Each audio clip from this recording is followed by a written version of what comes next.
My Hero Academia, All Grown Up. Chapter 43. Uraraka took every available opportunity to distract herself as she neared Inko's apartment. In truth, she hoped that it would help convince herself to avoid it altogether. However, every time she exited a shop or finished an autograph or talked with a street vendor, she still found her curiosity winning the battle. She had to see Inko's place and be sure that Izuku's mother was doing all right. She stopped on the corner of the street and frowned. What was she even doing here? Her phone vibrated in her pocket, and she yanked it out in a rush to distract herself. Katsuki, some piece of shit producer wants to know if you're okay with me talking about your personal shit. She frowned at the message before responding. Kachako. What sort of personal stuff? She watched as the typing bubble appeared before his message came through. Katsuki, fuck if I know. Probably what toothpaste you use, or some shit. Kachako. I trust you to decide what's okay. Just have fun, okay? She stared at the message as it popped up as read, but he never replied, and she was left without any reassurance. Perhaps she just needed to stick with what she'd said. She should trust him. Kachako. She blinked and looked up. A woman, well into her 40s, was smiling at her from a few feet away. Her long black hair and gentle smile were unmistakable as she looked upon the brunette sweetly and sadly. Would you like to come in for some tea? Oh. Uraraka blinked in shock and took a small step back. Hello, Air. Hi. She smiled awkwardly. Sorry, I didn't mean to dash. Come on. Inko held her soft smile and motioned to the steps of a building a few meters behind her. When the brunette didn't move to follow, she shook her head and laughed lightly. It's all right, Kachako. It's just tea. I'm not going to be cruel to you, or anything. Come on. I don't think it would be very appropriate of me to. Well, Uraraka sighed softly. Sorry, I didn't mean to upset you. Inko sighed and pulled the drawstring of a paper bag up her arm a little further before walking up to the girl. It's rude to decline, Kachako. It's lovely to see you, so why don't you let me make you some tea, and we catch up? She gently motioned her forward again. It will be fine.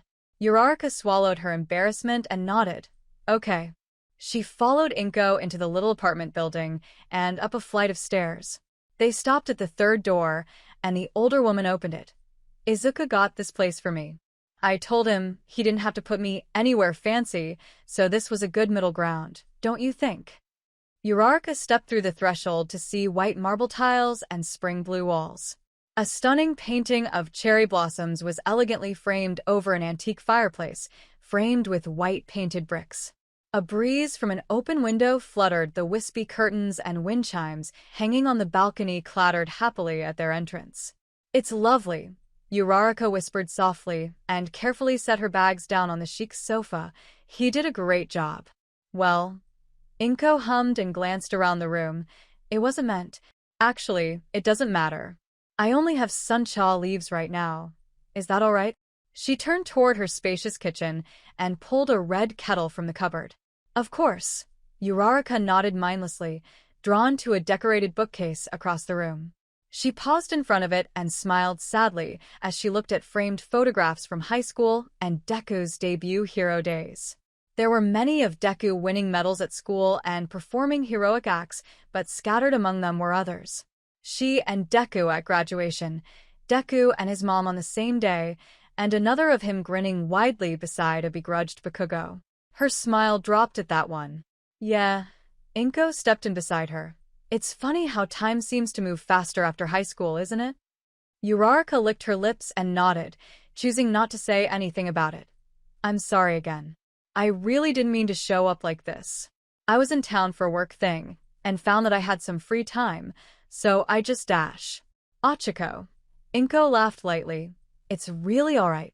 I knew you'd come around sooner or later. I'm just glad it was today. I could use some company, and it looks to me like you're in need of some too. And don't worry, I won't tell Izuku. Uraraka flushed. I mean, I really don't want to cause either of you any more trouble than I already have, so She trailed off and looked back at the picture of Deku and bakugou. You shouldn't have to lie to him because of me. Oh, please. Inko waved her hand dismissively. Izuku may be my son, but that doesn't mean I don't still adore you. Come sit with me while the kettle heats up. Uraraka hesitantly followed the older woman back to her kitchen and sat down on one of the wooden stools lining the counter. She watched in silence as Inko placed the kettle on the flame and began preparing the tea leaves. How do you like Tokyo? Uraraka blinked in surprise. Well, it's Tokyo, you know? It's busy and work is busy, and it's good, I guess. You don't need to be so nervous. Inko looked over her shoulder at the brunette with a gentle smile. I'm not going to scold you. Just relax, Ochiko. We're just having tea. Sorry. Uraraka cleared her throat. It's good. I like Tokyo. Of course you do, Inko chuckled. You've been dreaming about that city for as long as I've known you. And before I forget to say it, she turned and smiled. Congratulations on getting a job with Ed Shot. It seems like you've found a great deal of success with his agency. It's wonderful. Thank you. Uraraka blushed. It's been so amazing. I love it. I watched you and Kihan. Inko turned back to the kettle as it began to whistle. We were all on the edge of our seats here. All Might was calling every day to see if I knew anything about your condition. I was so relieved when I heard you'd survived. And now, she pulled the kettle off the flame. You're good as new. It was such a blessing for us all. Uraraka looked away in shame, recalling the day she'd woken up in the hospital. The same day she broke Dekka's heart. Oh, come on now. Inko glanced behind her as she pulled two delicate teacups from a cabinet. It's not something to mope over anymore. It's the past. We've all moved forward now. Uraraka turned to look at the woman as she laid out an empty teacup. So you don't hate me? Hate you? Inko laughed and shook her head. I couldn't hate you for anything, Ochiko. You're a part of my family now. Uraraka froze at that, unable to find something to say. Listen, Inko carefully lifted the teapot and began pouring the hot drink into Uraraka's cup. Izuku is my son, and I love him so much. He's strong-willed, noble, and dare I say stupid when it comes to love, but you stood by him. She turned the teapot toward her own cup, and that's all anyone could ever ask of you. You were there for him while he accomplished his remarkable dreams, but she set the pot down and looked at the brunette. Nobody blames you for trying to accomplish your own. Not me, and certainly not Izuku. Uraraka's lip trembled. Sorry, I really don't think I should have come. Ochiko. Inko reached out and grabbed the top of the brunette's hand. Please stay and have one cup with me, and let's talk. I want to thank you properly. And we'll be back in just a few minutes to finish our discussion with the popular and successful Ground Zero. Bakugou glowered at the show's host from his slouching position on the single-seater sofa. He ground his teeth in annoyance as the bell rang and two women rushed forward to touch up his face and hair. Stay the fuck back. I don't need any more of that shit. It's a shame that Uravati wasn't able to join us. The host turned from his seat and gave the blonde a humored but disapproving look. It seems like the pair of you have made your media rounds together up to this point. She had some work shit to do. Bakugou growled as she swiped his hand to shoo off the women again. Are we almost done here? 180 seconds. The director shouted from behind the cameras. The host shrugged. Well, since we're only getting half of the most popular couple in Japan, I think you owe to us to stick around for a little extra time, don't you? Bakugou scoffed. Depends on how much you value your fucking life. 120 seconds. Fine. The host shot him a dazzling grin. We'll just make up for it in the time we have left. The fuck is that supposed to mean? The blonde glowered at him and sat up straight in the chair. 60 seconds. God damn it. Bakugou snapped at the girl that walked up with a makeup brush. What the hell did I just say? Ground Zero. The host nodded at the girl, dismissing her. You really do live up to your reputation, don't you? Don't patronize me, Dick. Bakugou rolled his eyes. If I had the choice, I would have told all of you to fuck off the minute you contacted the agency about an interview. Well, the host chuckled. I guess I'll just have to make the most of your unwilling participation, won't I? The fuck dash. Going live in 3, 2, 1. Welcome back to the afternoon sit-down here in Mizurufu. My name is Hidito, and I am lucky enough to have the one and only Ground Zero in the studio today to talk all things heroism, and the host glanced at the blonde with a quirky grin. Uravati. Bakugou scoffed and slumped down into the chair again. Whatever. The host shook off the blonde's attitude with relative ease. So we all know you've been working day and night on capturing the elusive and dangerous villain known as Viper.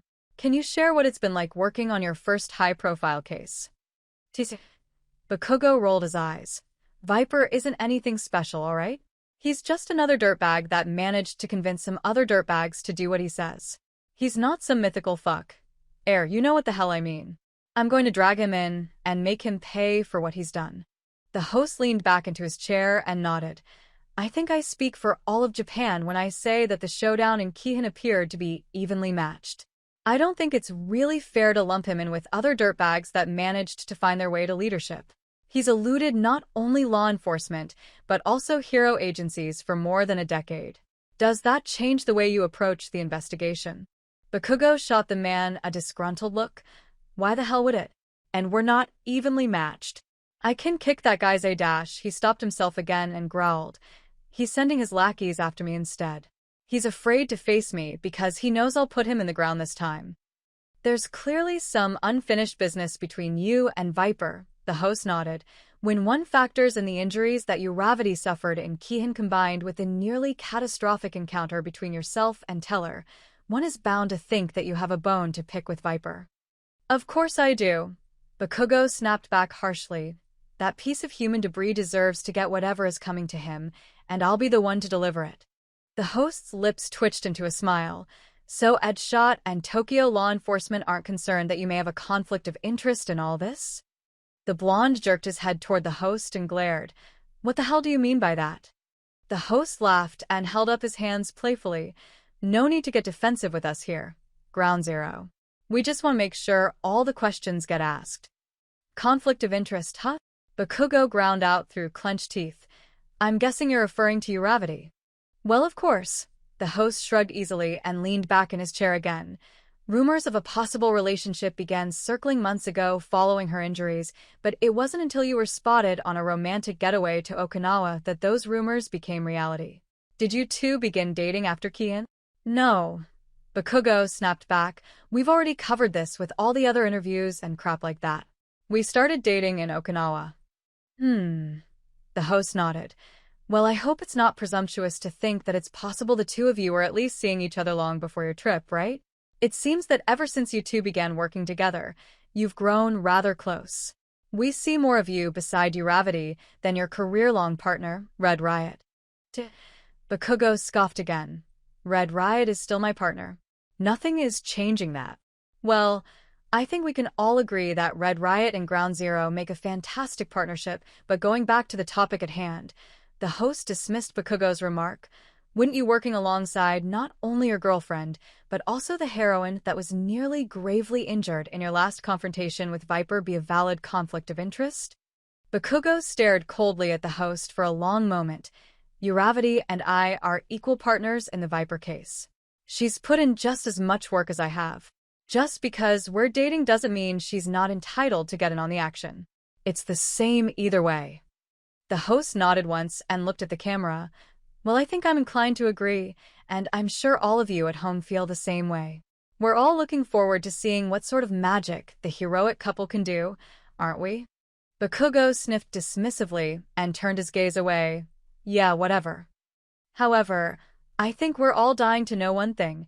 The host turned his dazzling grin back on the blonde. Did you whisk away sweet little Uravity to Okinawa just to confess your love to her? Bakugou nearly choked on the air in his lungs, and he jerked his face away from the camera. What kind of question is that? He turned an angry red face back toward the anchor. The host laughed heartily. Oh my, there are bound to be hearts breaking across Japan this week. It seems that the headstrong and hugely successful UA graduate does in fact have some weaknesses after all. Even my own daughter has been a little glum over the last few days. You all make me sick. Bakugou spat at the grown man seated across from him. The host chuckled despite the heated look from his counterpart. I must admit, even I find myself curious how you managed to win her over. She's an impressive woman. You're damn right she is, Bakugou snapped back, and she's the only one that can keep up with me. We're working together on this case, so Viper's running scared. He'll get what's coming to him, I promise that. You heard it here, folks. The host smiled back at the camera. Speaking of Uravity, we have compiled a short list of questions that we're hoping you can answer. He pulled a few index cards out of his pocket with a show-stopping smile. Fuck no. Uraraka pursed her lips as she waited around the corner from Bombshell's agency. She glanced inside her purse to see the picture of her and Deku at graduation and shook her head to herself. She wasn't a very sentimental person like that, but Inko had insisted that she take it. She frowned at the photo as she remembered the day. They'd thrown their caps into the air right after that photo was taken. Hey. Oh. Uraraka started and looked up in shock, nearly dropping her shopping bags. Why, you scared me. Bakugou smirked at her, a hint of humor in his features. Shit, you should start paying attention to your surroundings, round face. What if I'd been up to no good? She flushed and rolled her eyes. Please. I still could have taught you a lesson or two about sneaking up on a lady minding her own business. That's what I like to hear. Bakugou huffed a humored breath before flicking her forehead. What are you waiting around for? We have shit to do.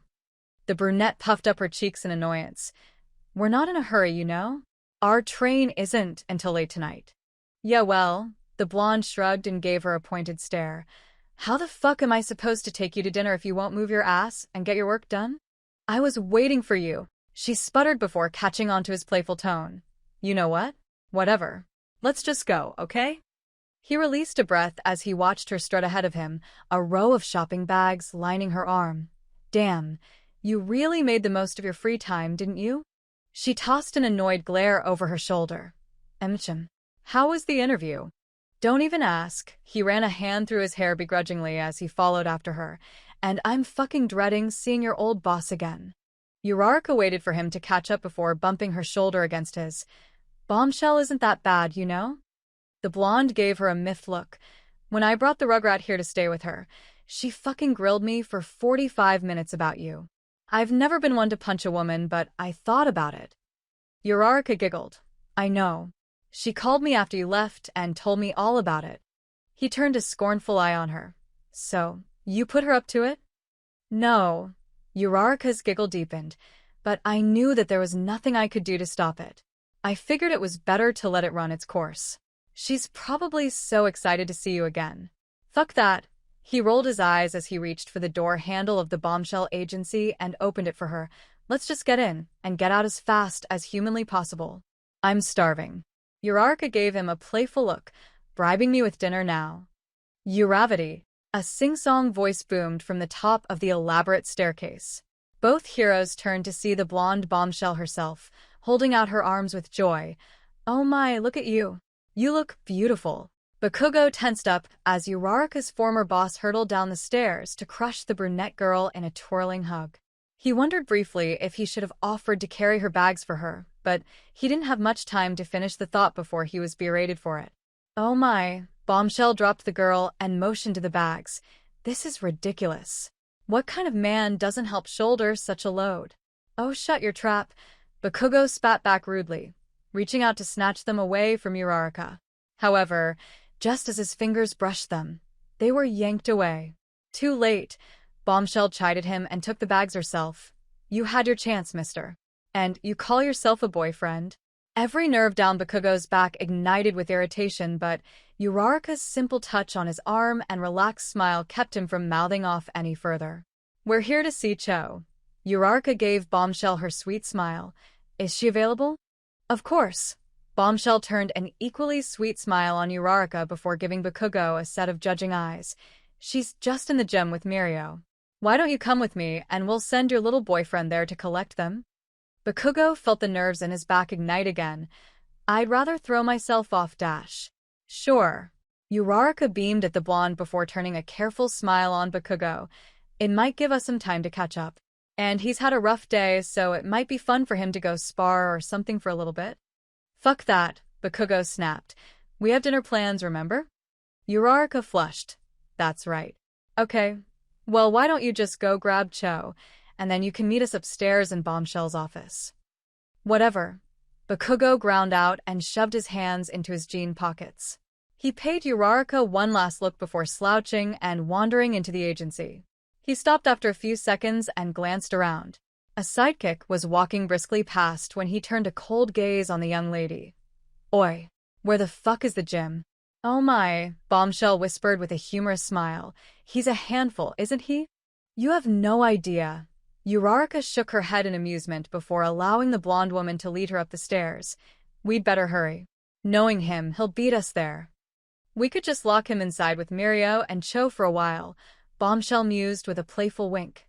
After all, he and Mirio seem like they have some issues to work out. They do. Uraraka furrowed her brow as Bombshell led her down the luxuriously decorated hallway to her office. Yeah, the blonde sighed as she pushed the door to her office open. But that's a topic for another time. If I only get you to myself for a few minutes, I really don't want to waste it on such a dumb topic. Uraraka followed her inside and sat down on one of her sofa chairs with a laugh. I have a feeling I already know what we want to talk about anyway.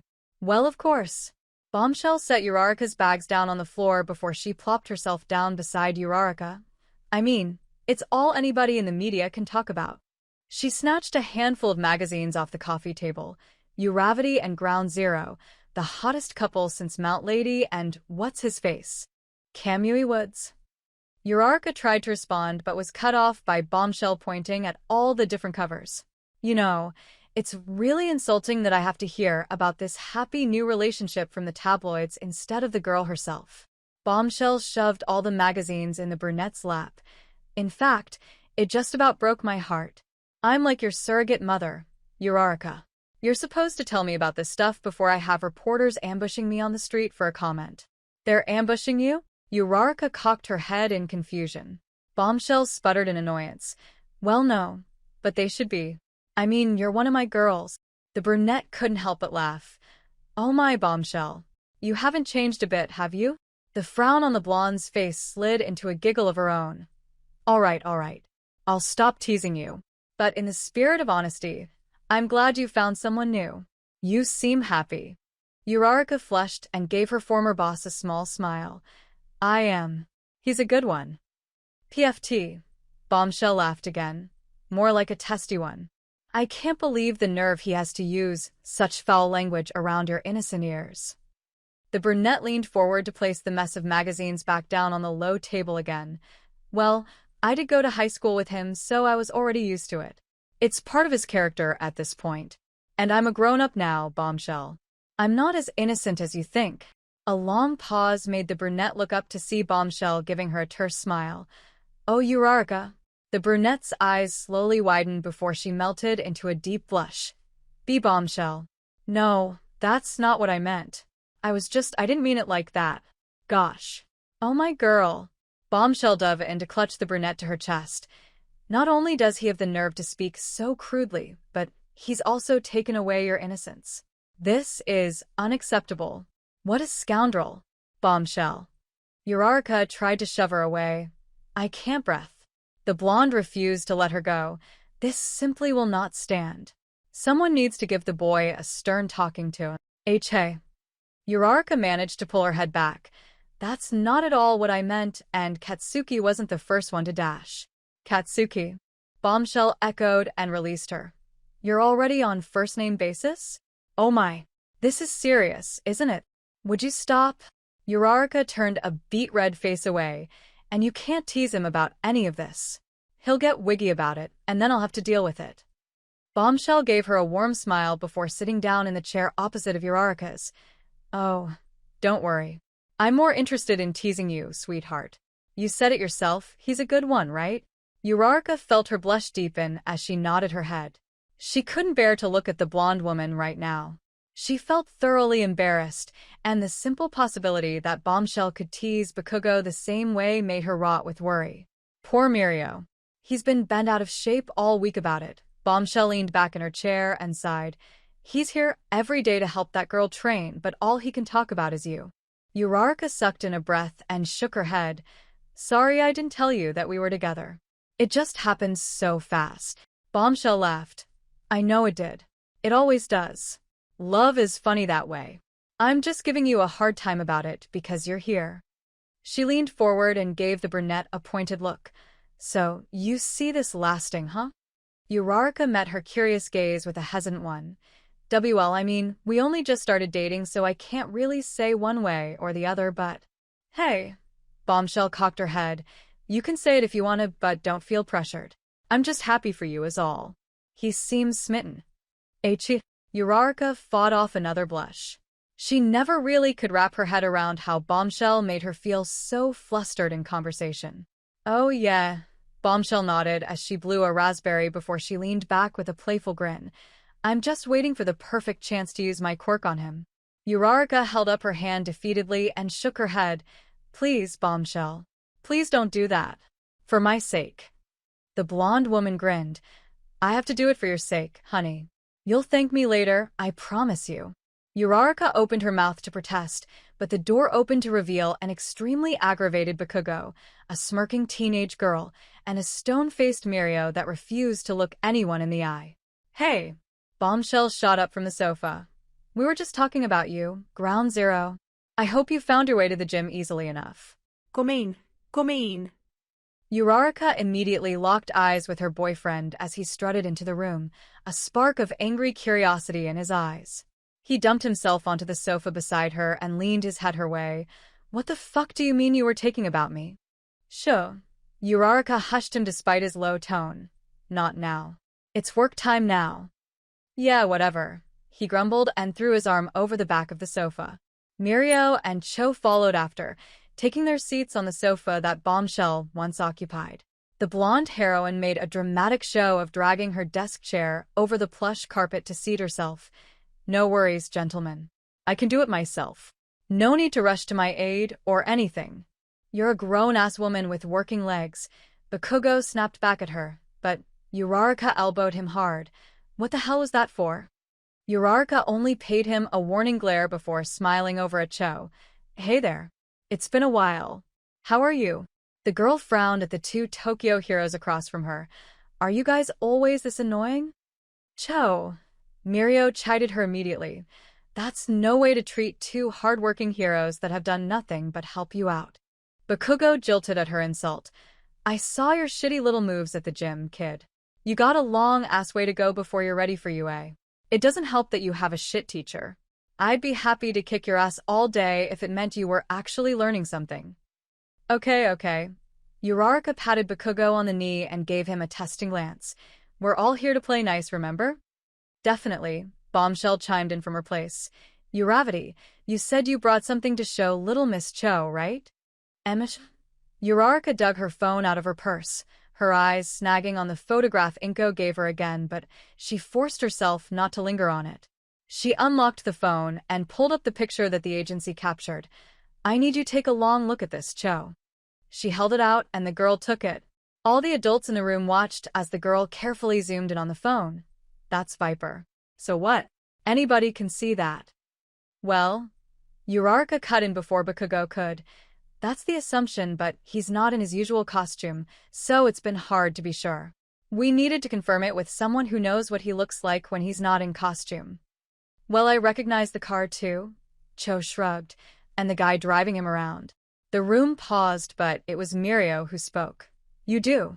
Duh, the girl shrugged. That guy used to drive my dad around until Viper decided he wanted to hog him to himself. My dad didn't have a driver after that. Bakugou leaned forward and scowled at the girl. What's his name? Cho looked up and frowned back at him. Like I'd tell you. You're a jerk. Oh, you fucking little dash.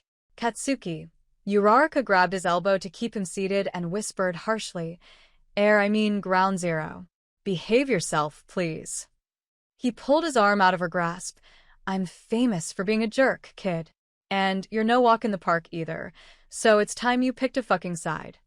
Cho held his gaze for a long moment, neither one willing to look away first. After a few beats, the girl smiled and leaned back in her chair. All right, fine. If you promise to come train with me twice a week, I'll tell you. I do actually want to get into UA. Mirio immediately cut in but didn't have the time to get another word out. Bakugou scoffed. I don't have that kind of time, kid. Try twice a month if you're lucky. And that's after a whole lot of ass-kissing. I'm not going to kiss your ass, the girl shot back rudely. I'm not talking about me. Bakugou smirked at her. You'll be kissing Uravity's ass until I deem you worthy of kissing my ass. Cho glanced at the brunette and sighed. Twice a week. Once a week. Twice. Bakugou stood up. I think we're done here, Uravity. We can do this shit on our own. Fine. Cho piped up. Once a week and She glanced at Uraraka. I'll be nice to your girlfriend or whatever. You'll call her Uravity. Bakugou snapped back but didn't sit down. She's earned that, so you better fucking respect it.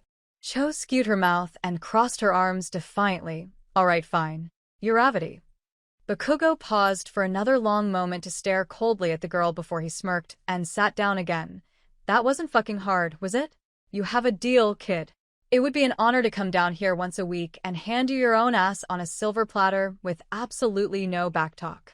Cho opened her mouth to argue again, but Uraraka quickly intervened. Well, now that we have that settled, can you take another look at the photo for us? Maybe give us some more information on it. The driver. Cho didn't bother to pick up the phone again. They call him the escape artist. I'm sure that even your genius boyfriend can put that together himself. And the car is always parked at the headquarters when Viper isn't using it. It has a little emblem thing on the wheels because the tires are filled with Viper's poison gas. It's meant to help them escape if anything happens. All the adults paused to process that, but Bakugou scoffed.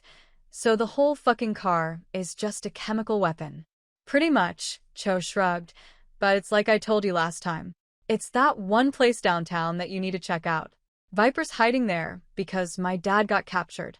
It's the safest place for him to be. At least, that's what my dad used to say. He always told me that if I ever got into trouble, that's where I should go. Uraraka met eyes with Bakugou as the blonde turned his head to share a look with her. She tore his eyes away from him and back at Cho. This building. We've been watching it, but there's been no signs of Viper or any Mamushi group members. It's not that we don't believe you, Cho, but we can't do anything on your testimony alone. We need something concrete. The girl was silent as she chewed on her lip and seemed to think. Fine. I have something for you. Bakugou glanced back at Uraraka with a quirked brow as the girl stood up and nodded at Mirio. I'm going to grab my backpack. So that's it for today. If you liked the video, leave a like, subscribe, and activate the notification bell. And if you want to contribute to the entire story being illustrated, just read the information in the description below.